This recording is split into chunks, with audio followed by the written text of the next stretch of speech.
हाय दोस्तों, welcome back to my channel. मैं हूं अमृता और आज मैं लेके आई हूं एक sci-fi mystery time loop movie Arq, जो नेटफ्लिक्स की पेशकश है। 2016 में रिलीज हुई थी। और दोस्तों ये मूवी बहुत ज्यादा कॉम्प्लिकेटेड थी एंड उसके पीछे की थ्योरी एक्सप्लेन करना बहुत ही दिक्कतें थी। इसीलिए मैंने इसको 2 पार्ट में डिवाइड किया है। जरूर दोनों भी वीडियो देखें, आप डिसअपॉइंट नहीं होंगे। मूवी शुरू होती है तब हम रैंटन और उसके एक्स पार्टनर हैना को बेड पे सोया हुआ देखते हैं। तभी अचानक से 3 मास्क मैन आके रेंटन पे हमला करते उसे घसीटते हुए लेके जाते हैं। लेकिन वो किसी चीज को पकड़ने की कोशिश करता है और एक वॉल से टकरा के उधर ही मर जाता है। अब ये था आपका लूप 1। और तभी वापस अचानक से ये बेड पे उठता है। तभी टाइम था 6:16, यानी एग्जैक्टली सेम चीज रिपीट होती है। ये दूसरा लूप था। वो तीनों भी आते हैं, इसे बेड से घसीटते हुए लेके जाते हैं और हैना और रेंटन दोनों को भी एक चेयर से बांधते हैं। ये तीनों अपना नाम बताते हैं। एक था मेन इनका लीडर फादर यानी ग्रिम,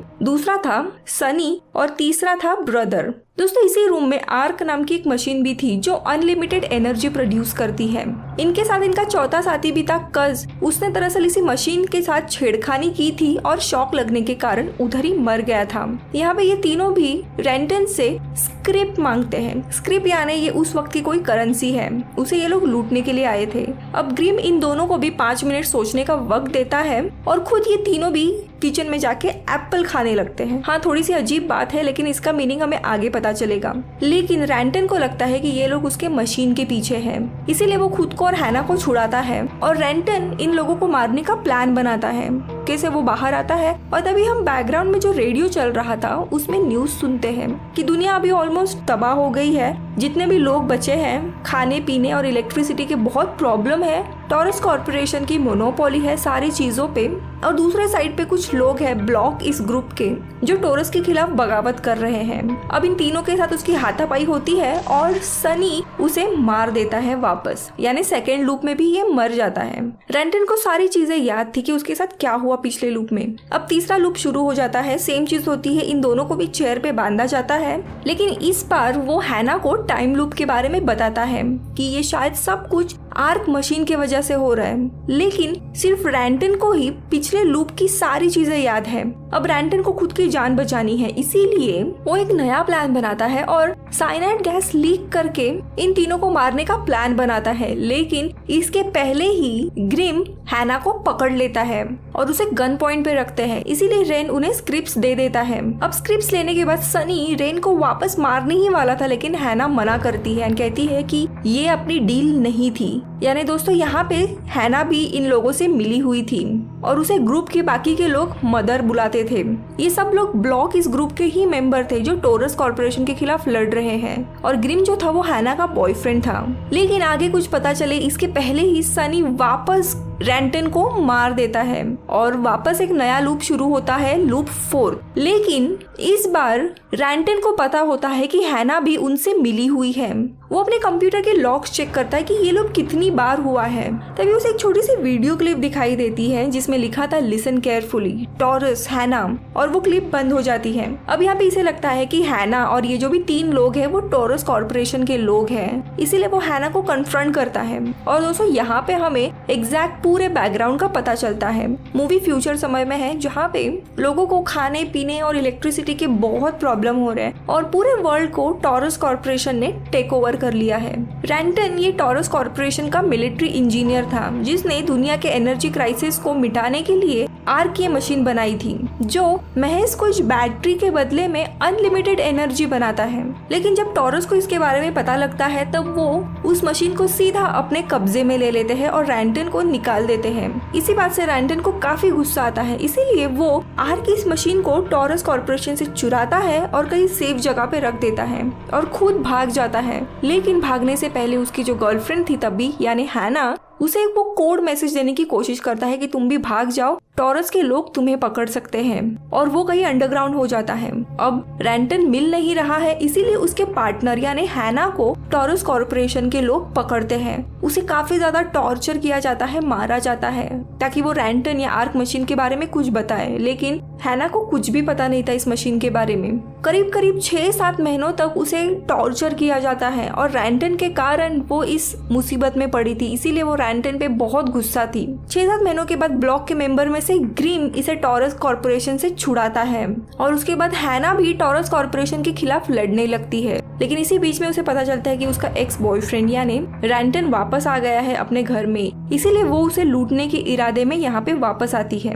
यहाँ पे उसे मशीन के बारे में कुछ भी पता नहीं था, वो बस अपने बॉयफ्रेंड को देखना चाहती थी और गुस्से में उसके पैसे यानी स्क्रिप्ट्स चुराना चाहती थी। अब ये सारी सच्चाई वो उसे बता देती है। अब ये जानने के बाद रैंटन उससे काफी माफी मांगता है, उसे समझाता है कि मैं काफी कोशिश कर रहा था तुम्हें ढूंढने की, लेकिन तुम मुझे कहीं पे भी नहीं मिली, और उसे रिक्वेस्ट करता है कि ये सब कुछ छोड़ छाड़ के हम दोनों कहीं और चले जाएंगे। टॉरस और ब्लॉक के बीच में जो लड़ाई चल रही है हमें उसमें फंसना नहीं है। तो वो कहती कि मुझे सोचने के लिए कुछ समय चाहिए। लेकिन हैना उसके साथ आए या ना आए, उसे स्क्रिप्ट यानी पैसे की जरूरत थी, वो रैंटन को देने ही पड़ेंगे, जिसके लिए रैंटन राजी भी होता है। अब यहाँ रैंटन को पता था कि सनी शायद इस लूप में भी उसे मार डालेगा, इसीलिए ये लोग प्लान बनाते हैं और इन तीनों को भी गन पॉइंट पे पकड़ के बांधते हैं। और सनी ने उसे शूट किया था, इसीलिए रैंटन उसे मारने लगता है। ये देख के हैना काफी गुस्सा हो जाती है, कहती है कि तुम मुझे स्क्रिप्ट दे दो, हम लोग यहाँ से चले जाएंगे। लेकिन रैंटन गुस्सा होता है, कहता है मैं स्क्रिप्ट तुम्हें नहीं देने वाला हूँ। हैना काफी गुस्सा होती है और उसे गन पॉइंट पे पकड़ती है। अब दोस्तों यहाँ पे रैंटन को पता था कि आर्क मशीन वापस एक नया लूप बनाएगी, चाहे ये मरे या ना मरे, इसीलिए वो हैना के गन से खुद को मार देता है और शुरू होता है लूप 5। रैंटन अचानक से नींद से उठता है और दोस्तों कुछ ही सेकंड के बाद यहाँ पे हैना भी उठती है और उसे याद था कि उसने रैंटन पे गोली चलाई, यानी उसे भी फोर्थ लूप की सारी बातें याद थी। अब ये कैसे हुआ ये हमें थोड़ी देर में ही पता चल जाएगा। वो काफी शॉक थी कि ये सपना है या क्या है, सारी चीजें रिपीट होती है। दोनों को भी रूम में बांध के 5 मिनट का टाइम दिया जाता है। वो काफी पैनिक हो रही थी, तो रैंटन उसे समझाता है कि वो लोग टाइम लूप में फंस गए हैं और वो खुद आर्क से टाइम लॉग देखने लगता है। लूप 6:11 में शुरू होता है और 9:25 में खत्म हो जाता है, यानी 3 घंटे 14 मिनट 15 सेकंड का ये लूप चल रहा था। लेकिन दोस्तों एक बात यहाँ पे आप नोटिस करोगे कि ये लोग करीब 6:17 पे उठते हैं और जो पूरा एक्ट है इनको कुर्सी पे बांधना या जो भी कुछ होना वो महज आधे घंटे का ही है।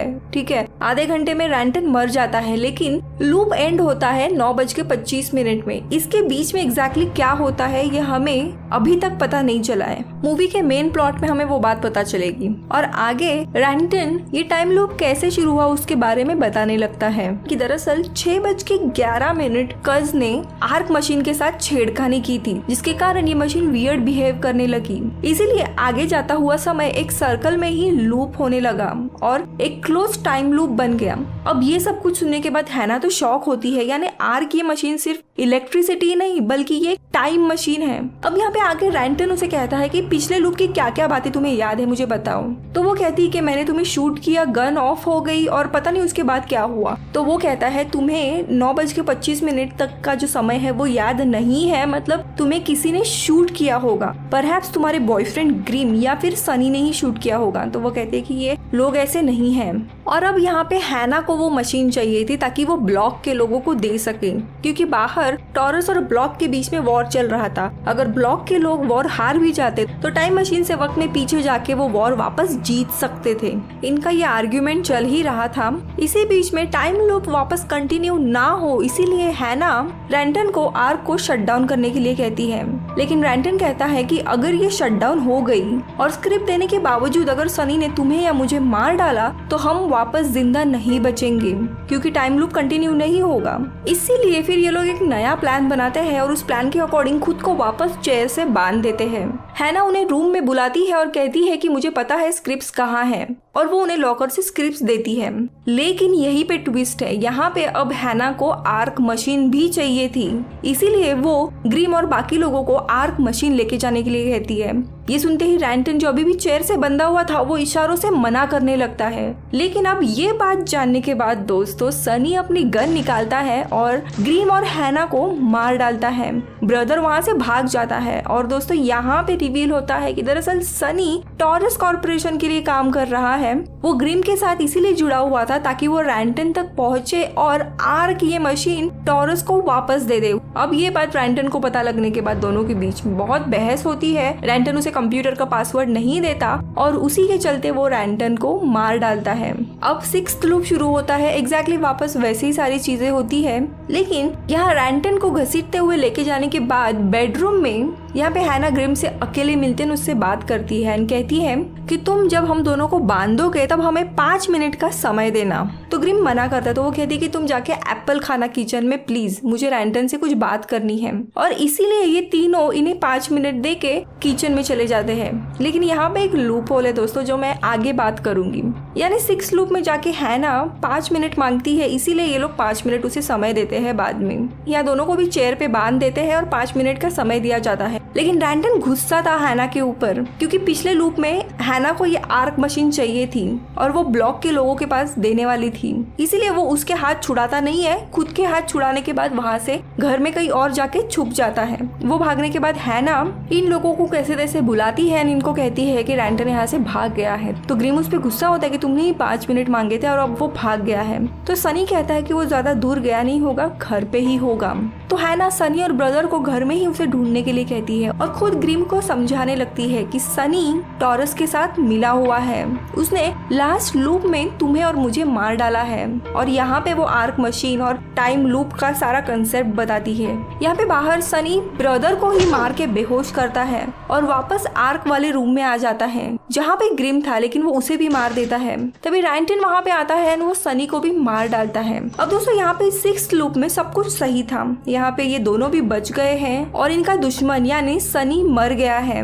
ये लोग फिर आर्क को शट डाउन करने ही वाले थे, लेकिन आर्क बहुत जोरों से स्पिन करने लगता है और तभी ब्रदर यानी जो बाहर बेहोश पड़ा हुआ था वो आता है और रैंटन को गोली मार देता है और रैंटन वापस मरता है और शुरू होता है लूप 7। ये काफी इंपॉर्टेंट लूप है। ये दोनों भी नींद से उठते हैं, इनके रूम में कोई भी नहीं आता। इनफैक्ट बाहर गनशॉट का आवाज आता है, तो ये लोग आर्क रूम में आते हैं और वहाँ पे पता चलता है कि सनी ने अपने ही साथियों को यानी ब्रदर और ग्रिम को मार डाला था और वो खुद कहीं पे छुप गया था। यानी दोस्तों ये लूप कम्प्लीटली अलग था, क्योंकि इस लूप में सनी को भी सारी चीजें याद थी, इसीलिए पहले ही उसने अपने साथियों को ग्रिम और ब्रदर को मार डाला था। तो रैंटन कहता है कि शायद सनी को भी टाइम लूप का पता चल गया होगा, जो कि काफी अजीब चीज थी।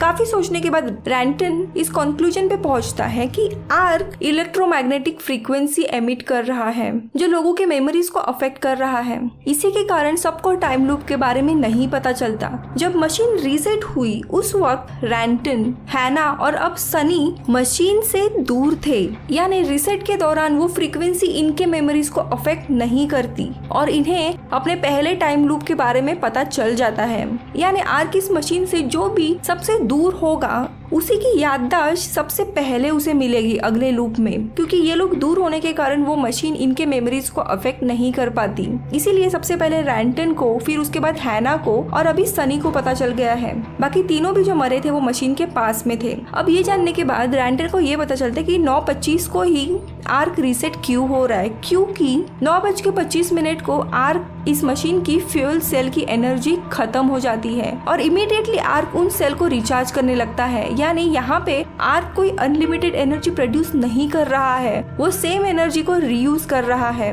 9:25 में उसकी फ्यूल सेल डेड हो जाते हैं और इसीलिए इसी टाइम पे लूप एंड हो जाता है। अब ये सब कुछ दोनों को भी पता चल जाता है, तो हैना उसे सजेस्ट करती है कि मशीन ब्लॉक इस ग्रुप को दे देते हैं, लेकिन रैंटन को टॉरस या ब्लॉक इसकी लड़ाई में नहीं पड़ना था, क्योंकि अगर मशीन गलत लोगों के हाथ लगी तो कुछ भी हो सकता है। इसीलिए वो हैना से रिक्वेस्ट करता है कि मशीन अगर अभी टॉरस या सनी के हाथ लगी तो उसे मशीन को सेल्फ डिस्ट्रक्ट करना है। सेल्फ डिस्ट्रक्ट का प्रोसीजर और उसका पासवर्ड वो उसे बताता है। पासवर्ड था स्काई। अब यहाँ पे रैंटन को आर्क रूम में कर्स के कपड़े पहने हुए एक लाश मिलती है। फिर वो सनी को ढूंढने के लिए जाता है और एक रूम में उसे एक्चुअली में कर्स की बॉडी मिलती है, जिसको सनी के कपड़े पहनाए हुए थे। ये देख के वो समझ जाता है कि आर्क रूम में जिसकी लाश थी वही सनी था और वो बस मरने का नाटक कर रहा था, इनकी सारी बातें सुन रहा था। इसी बीच में रैंटन वापस आर्क रूम में आता है और तब तक यहाँ पे सनी ने हैना को काफी मारा था और वो टॉरस कॉर्पोरेशन में कॉल करके बैकअप मंगवाता है, इसके बारे में बता देता है। ये देख के रैंटन गुस्सा होता है कि हैना ने मशीन को सेल्फ डिस्ट्रॉय करने के बजाय उसने वो अपने लिए रखा था, यानी उसे वो वापस ब्लॉक को देना चाहती थी, यानी दूसरी बार उसने उसे बिट्रे किया है। अब इस लूप में भी वो हार गया था, इसीलिए वो मशीन को टच करता है एंड खुद को मार डालता है ताकि नेक्स्ट लूप में वो वापस उठ सके। यहाँ पे नेक्स्ट लूप शुरू होता है, यानी 8वां लूप। दोनों भी नींद से उठते हैं, तब यहाँ पे इनको मारने के लिए कोई भी नहीं आता। तो ये दोनों भी चुपके से आर्क रूम के यहाँ पे चले जाते हैं। यहाँ पे कज उस मशीन के साथ छेड़खानी करने ही वाला था, लेकिन तभी सनी वहाँ पे उसे रोकता है और इस लूप में मशीन के छेड़खानी के कारण कज मरता नहीं है। वैसे दोस्तों यहाँ पे भी एक लूप होल है जो मैं आगे बताऊंगी, लेकिन इसी दरम्यान जो ग्रिम था उसे भी ऐसी चीजें लगता है कि काफी रिपीट हो रही है। तो सनी उसे पूछता है कि क्या हुआ, तो वो कहता है कि ऐसा लग रहा है कि सारी चीजें रिपीट हो रही है, यानी इसको भी धीरे धीरे याद आ रहा था। इसके बाद सनी ग्रिम और ब्रदर को मार डालता है और कज को कहता है कि हमें जल्दी उसे ढूंढना होगा। यानी यहाँ पे कज भी टॉरस कॉर्पोरेशन के साथ मिला हुआ था और ये लोग फिर ZMP को कॉल करते हैं। ZMP ये टॉरस कॉर्पोरेशन के वॉर रोबोट्स थे। अब यहाँ पे रैंटल और हैना सेम प्लान करती है, वो लोग दूसरे रूम में जाते हैं और इन दोनों को भी साइनाइड गैस से मारने की कोशिश करते हैं और दोनों भी गैस मास्क लगा के दूसरे रूम में आके छुप जाते हैं। इस रूम में हैना नोटिस करती कि एक घड़ी काफी तेजी से जा रही है, तो रैंटन उसे एक्सप्लेन करता है कि आर्क मशीन के कारण टाइम बहुत स्पीड में स्पिन हो रहा है, जितनी फास्ट मशीन चलेगी उतना ही फास्ट ये टाइम चलेगा। यहाँ पे रैंटन वापस हैना को समझाता है कि वो मशीन तुम ब्लॉक को मत दो और please self destruct mode on करना। दोस्तों अगर मैं रैंटन की जगह पे होती ना, मैं हैना पे ट्रस्ट नहीं करती क्योंकि 2-3 बार उसने बिट्रे किया है अब तक। एनीवे मूविंग ऑन, ये लोग जब रूम में छुपे होते हैं तभी इनको अचानक से गन फायरिंग की आवाज सुनाई देती है। दोनों भी चुपके से बाहर जाते हैं और आर्क रूम में आते हैं और उन्हें दिखता है कि सनी ने यहाँ पे कज को भी मार डाला है और खुद ने भी खुद को गोली मार दी है। रैंटन को प्लान समझ नहीं आता कि ये खुद को क्यों गोली मारेगा, लेकिन बाजी अब उसके हाथ में थी। दोनों भी बच गए थे, मशीन भी थी उसके पास, दोनों आसानी से मशीन को बंद करके जा सकते थे। ये लोग मशीन बंद करने के लिए जाते हैं क्योंकि ZMP आने वाले थे और बीच में ही एना वापस आर्ग्यूमेंट शुरू करती कि मुझे मशीन ब्लॉक को देना है ताकि पूरी दुनिया बच सके वगैरह। उनका भी काफी हीटेड झगड़ा होता है और गुस्से में हैना एक मेटल लेती है और सामने के स्क्रीन पे मारती है और उस स्क्रीन में क्रैक पड़ जाता है और तभी रैंटन को वो वीडियो याद आता है जो उसने लूप 4 में देखा था। उस वीडियो में भी पीछे स्क्रीन पे क्रैक पड़ी हुई थी, लेकिन रैंटन और हैना उन दोनों को भी वीडियो रिकॉर्ड कब किया इसकी कोई मेमोरी नहीं थी। अब ये दोनों भी वो सब कुछ छोड़ छाड़ के यहाँ से भागने का प्लान बनाते हैं क्योंकि ZMP आने वाले थे। लेकिन तभी हैना को ग्रिम के मुंह पे एक पेपर मिलता है जिसपे कुछ लिखा हुआ था। वो उस पेपर को निकालने के लिए जाती है, लेकिन नीचे काफी खून गिरा हुआ था और उसी में गिर के उसे शॉक लगता है और वो उधर ही मर जाती है। ओके, एग्जैक्टली क्या हुआ यहाँ पे, या फिर सनी ने खुद को क्यों मारा? सो दोस्तों यहाँ पे ये मास्टर प्लान सनी का था। जब ऐसे उसे समझ आ गया था कि साइनाइड गैस के कारण वो खुद भी मरने वाला है, वो इस लूप में ऑलरेडी हार गया था, इसीलिए वो ग्रिम के मुंह में एक पेपर डालता है जिसमें स्काई लिखा हुआ था। उसे पता था कि हैना यहाँ पे आएगी तो वो ग्रिम के मुंह से पेपर निकालने के लिए जाएगी और खून में गिर के उसे शॉक लग के मर जाएगी। ये उसने प्रॉपरली प्रेडिक्ट किया था। अब हैना मर गई है तो ना चाहते हुए भी रैंटन आर्क को शट डाउन या सेल्फ डिस्ट्रक्ट नहीं करेगा और लूप वापस कंटिन्यू होगा और अगले लूप में सनी कोई और बाजी मारेगा और जीत सकता है। तो ये था मास्टर प्लान सनी का। वाओ। और दोस्तों यहाँ पे हमें फर्स्ट टाइम दिखाया जाता है कि ये सब कुछ होता है 8 बजे तक, यानी हैना 8 बजे मरती है, तब से लेके 9:25 तक, यानी लूप रीसेट होने तक रैन सिर्फ वेट करता है उसका शव लेके। इसके बाद लूप वापस कंटिन्यू होता है और ये दोनों वापस बेड पे से उठते हैं। ये 9th और आखिरी लूप है और दोस्तों यहाँ पे पूरे मूवी का जो भी चल रहा है ना वो सब कुछ पता चलेगा आपको और मैं इसके पीछे की थ्योरी भी बताने वाली हूँ। दोनों भी नींद से जब उठते हैं तब इनके रूम में सिर्फ ग्रिम और ब्रदर ही आते हैं। रैंटन और हैना उन दोनों को भी सारा सब कुछ सच बता देते हैं कि यहाँ पे टाइम लूप चल रहा है और सनी हम लोगों को मारने वाला है, आर्क मशीन के पीछे है वो, और उनसे मदद मांगते हैं। और यहाँ पे ग्रिम उन्हें बताता है कि उसे भी ये फीलिंग आ रही है कि ये डेजावू हो रहा है, यानी ये चीज बार बार रिपीट हो रही है। और फिर ये चारों भी उन दोनों को मारने के लिए चले जाते हैं, लेकिन यहाँ पे कज और सनी चारों पे भारी पड़ते हैं और उन्हीं को पकड़ लेते हैं और हैना को गन पॉइंट पे रख के रैंडन से पासवर्ड लेते हैं मशीन का। यानी दोस्तों यहाँ इन अ वे सनी जो है वो इस लूप में जीत गया था, इसीलिए वो मशीन को डिसेबल करता है और हैना को मशीन को टच करने के लिए कहता है ताकि वो मर जाए। वो मशीन को टच भी करती है, लेकिन मशीन भी वैसे ही चल रही थी और हैना भी जिंदा थी। तो रैंडन उसे कहता है कि मशीन को मैन्युअली शट डाउन करना होगा और वो उसे शट डाउन करने के लिए जाता है और तभी वो सीधा घर की पूरी लाइट ही बंद कर देता है और हैना को लेके घर से बाहर आ जाता है। यहाँ पे पता चलता है बाहर का माहौल बहुत ही गंदा है, हम नॉर्मल एयर को ब्रीथ नहीं कर सकते, मास्क लगाना पड़ेगा, इसीलिए इंसान मास्क में दिखाए हैं। नाइस। सो फाइनली हमें लगता है कि ये दोनों भी बच गए हैं, घर के बाहर आए, टाइम लूप से अभी निकल जाएंगे। और तभी मूवी का अगला प्लॉट रिवील होता है कि ये जो टाइम लूप चल रहा था ना, वो उसका एक सर्कल है, एक पैरामीटर है, एक प्रॉपर एक सर्कल था और उस सर्कल में ही ये टाइम लूप चल रहा था।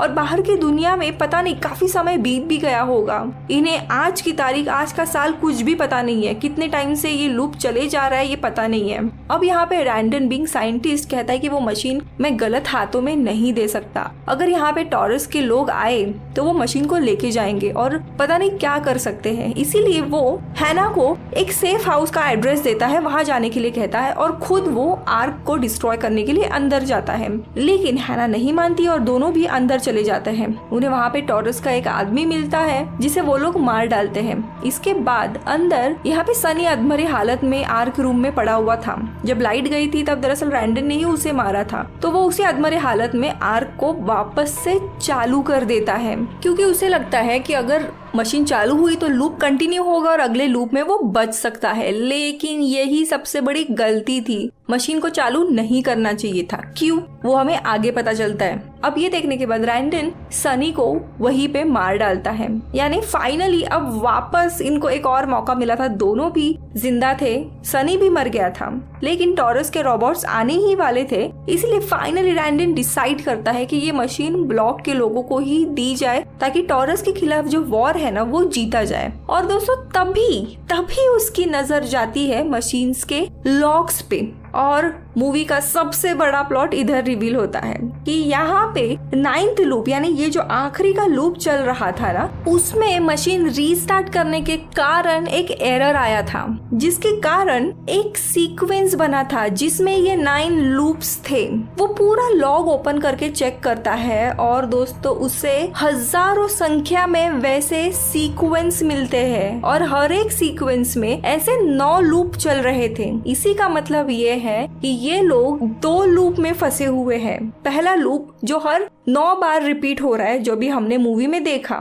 उसके बाद सनी ने मशीन रीस्टार्ट की, उसके कारण 9th लूप उधर ही ब्रेक हो जाता है और एक नया सीक्वेंस शुरू हो जाता है, यानी एक नया लूप जिसमें वापस 1 से लेके 9 तक जितने भी लूप इन्होंने प्ले किए हैं वो वापस रिपीट होंगे। और वैसे हजारों सीक्वेंस के लॉग्स ऑलरेडी कंप्यूटर में प्रेजेंट है, यानी इन्होंने कितनी बार वो लूप रिपीट किया है इसका कोई अंदाजा नहीं है। कितने दिन हुए, कितने साल हुए, कुछ पता नहीं है। हर एक सीक्वेंस के बाद पिछले सीक्वेंस की जो मेमोरी है वो नेक्स्ट सीक्वेंस में इनको नहीं मिलती, इसीलिए इनको नहीं पता था कितने सीक्वेंस ऑलरेडी बीत चुके हैं। एक सरल भाषा में समझाती हूँ कि चलो आप एक बिल्डिंग में रह रहे हो जिसमें 9th फ्लोर है, आप सबसे ग्राउंड फ्लोर पे रह रहे हो और आपका दोस्त 9th फ्लोर पे रह रहा है। आपने उसे एक किताब दी थी और वो लेने के लिए आप हर एक फ्लोर चढ़ के ऊपर जा रहे हो। यहाँ पे हर एक फ्लोर आप चढ़ रहे हो यानी एक टाइम लूप कंप्लीट कर रहे हो। 9th फ्लोर पे पहुंचने के बाद आपने 9 टाइम लूप कंप्लीट किए हैं। ओके, अब आप दोस्त के घर पहुंचते हो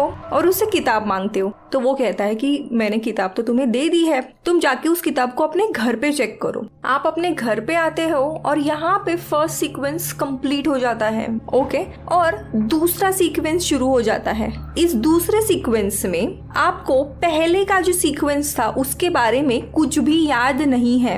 अब यहाँ पे भी आपको लगता है कि किताब आपने अपने दोस्त को ही दी है, इसीलिए आप वापस 9 फ्लोर चढ़ने लगते हो, यानी वहाँ पे वो लूप रिपीट होता है और आपके दोस्त को भी कुछ पता नहीं है। इसके लिए दोस्त भी बोलता है कि मैंने किताब दे दी है, आप अपने घर में ढूंढो। आप जैसे ही घर में आते हो वहाँ पे सीक्वेंस 2 खत्म होता है, आपको कुछ याद नहीं है, नए सीक्वेंस में आपको पता नहीं है, इसके लिए आप वापस 9th फ्लोर पे जाते हो और वापस ये लूप कंटिन्यू होता है। ऐसे 2 लूप चल रहे हैं सेम चीज इन 6 लोगों के साथ हो रही है। नए सीक्वेंस में इन्हें पिछले सीक्वेंस का कुछ भी याद नहीं है, इसीलिए वो आधा अधूरा वीडियो जब ये दोनों भी देखते हैं तब उन्हें कुछ भी याद नहीं था कि वो वीडियो कब रिकॉर्ड किया। पिछले सीक्वेंस का वीडियो था। Okay, now back to story. इन दोनों को ये सारी चीजें समझ आती है। एक तो काफी पैनिक होती है हैना, उसके बाद वो ZMP के रोबोट्स आते हैं।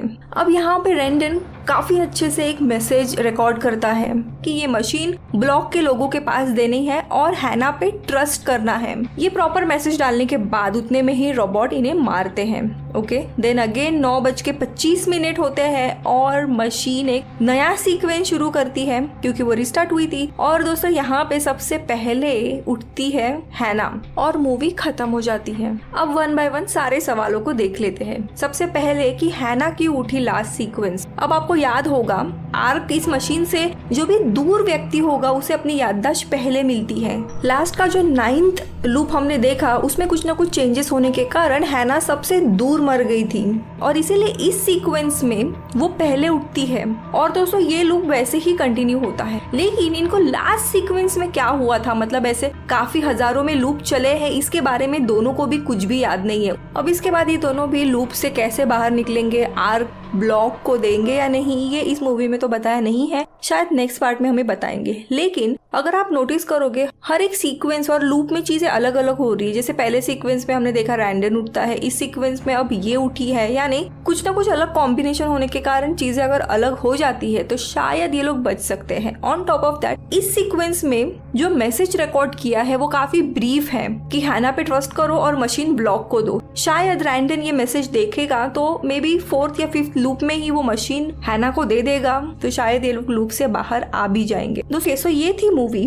अब बात करते हैं कि एग्जैक्टली क्या, क्यों, कैसे। यहाँ पे ये जो मशीन इसने बनाई थी, फर्स्ट ऑफ ऑल ऐसी कोई भी मशीन अभी तक तो पॉसिबल नहीं है जो अनलिमिटेड एनर्जी देगी, लेकिन बाद में उसे पता चलता है कि अनलिमिटेड नहीं, एनर्जी रीयूज कर रही है। लेकिन टाइम लूप कैसे हुआ वो उसे भी पता नहीं था। लेकिन एक लूप होल है स्टोरी में। एक पॉइंट पे हम देखते हैं कि वो घड़ी बहुत ज्यादा फास्ट चल रही थी एक रूम में। ओके, लेकिन जो बेडरूम में घड़ी थी भाई वो क्यों स्लो चल रही थी, उसे भी फास्ट चलना चाहिए था क्योंकि वो भी घर में ही है, उसे भी उतना ही तेज चलना चाहिए था जितना वो घड़ी है क्योंकि वो भी आर्क से नजदीक ही थी, राइट। तो मुझे लगता है डायरेक्टर ने में भी इस बात पे ध्यान नहीं दिया होगा कि घर के बाकी के ऑब्जेक्ट भी सही समय पे ही चलने चाहिए। कहानी का दूसरा और सबसे इम्पोर्टेंट लूप होल ये है कि आपको पता होगा कि रैंडन कहता है कि कज ने मशीन के साथ छेड़खानी की थी, उसे टच किया, इसीलिए टाइम लूप शुरू हुआ। ओके, लेकिन 8वें लूप में वो टच नहीं करता मशीन को, तो उस केस में तो 9th लूप चलना ही नहीं चाहिए था, राइट, क्योंकि मशीन के साथ छेड़खानी हुई नहीं है, उसने टच ही नहीं किया, वो मरा भी नहीं है, लेकिन फिर भी वो लूप कंटिन्यू होता है। वो कैसे, उसका जवाब भी नहीं है मूवी में। अब तीसरा लूप होल। 5वें लूप में हैना एक्चुअली पहली बार ग्रिम से बात करती है एंड कहती है कि मुझे तुम 5 मिनट दो, जब भी तुम मुझे और रैंडन को बांध दोगे उस रूम में, मुझे रैंडन से बात करनी है। ओके, ये डिस्कशन लूप 5 में हुआ, लेकिन फिर पहले लूप से लेके 4th लूप तक वो 5 मिनट क्यों दिए जा रहा था, क्योंकि ये बात तो 5th लूप में होती है, राइट। इसका भी कोई आंसर नहीं दिया गया है मूवी में। तो ऐसे काफी सारे लूप होल थे मूवी में, ये मैंने आपको 3 ही बताए, इसीलिए कुछ लोगों को ये मूवी इतनी बेस्ट नहीं लगी और इसी के कारण इसे IMDb पे 6.4 की रेटिंग है। तो आई होप आपको ये मेरा एक्सप्लेनेशन पसंद आया होगा। अगर यस तो बताइए, अगर नहीं तो भी मुझे बताइए, सो दैट मैं इम्प्रूव कर सकूं। और मैं मिलूंगी आपसे अगले वीडियो में, तब तक के लिए बाय बाय।